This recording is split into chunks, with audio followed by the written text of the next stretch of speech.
what we have here are some safety struts that we're going to put on to help support our back bumper. Our intention is to put a bike rack on the back so we can carry our electric bikes that we have. We got the lightweight ones, the folding electric bikes. This will give us enough extra capacity to safely carry the bikes on our back bumper on our Grand Design trailer. Inside we have marketing stuff for some stuff that we don't have. Tells you that if you're putting on these extended brackets, which we're not, that you have to be very careful not overloading anything. Here's your instruction pamphlet. In some ways it's pretty straightforward. In some ways, no, it's really pretty easy. We're going to be using this method here. And we have an angled bracket on the corner between the bumper and the frame. And we do have this tube frame. And so we have to put in these spacers, and these are the spacers that come in. So these spacers will go in there to make sure that these two brackets that we're going to put on line up flush, and that they're not at an angle. So we got the two brackets, we got the self-drilling screws. When you lubricate them, we'll see how that works. Our spacers, and then that's pretty much it. Well, let's hop over to the trailer and we'll see how she goes. Okay, let me show you a trick that can make life a little easier for you. We have to put these two little, they call them use hex shims to fill gap. Well, believe me, it's pretty hard to hold these in place and put this shim in here and do your work at the same time. So what I'm going to do is I'm going to just glue these on with Loctite, and these two go on the outside, which attach to the frame, and this middle one here will attach, but it'll attach to the actual little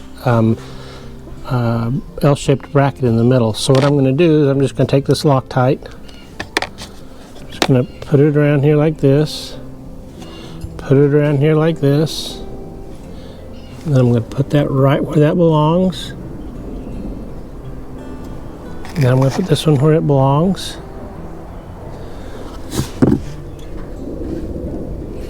And then let that set up, and that'll hold it in place to while I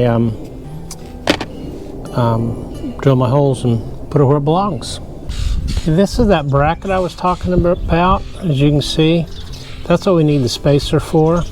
So the two spacers will go out here, and then the other bolt goes through there. I can show you this one here. You can see the spacers will go here and here, and then the nose spacer goes there. So that's basically what we're going to try and get done right now. Now I'm going to clamp it on there, best of my ability. We'll see what happens.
that's it.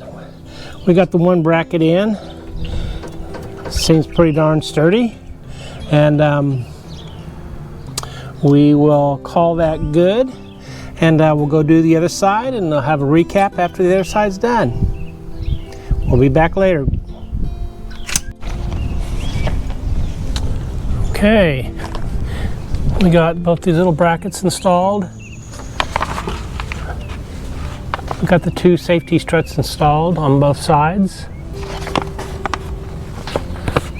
They seem extremely good and solid, and I have no reason to believe that they won't do as what they've been, what they claim to do. We got this one installed too, as you can see. Installation was fairly easy, not complicated at all. I would highly recommend it. I'll give a report in 6 months time and 4,000 or 5,000 miles and let you know how it's been going.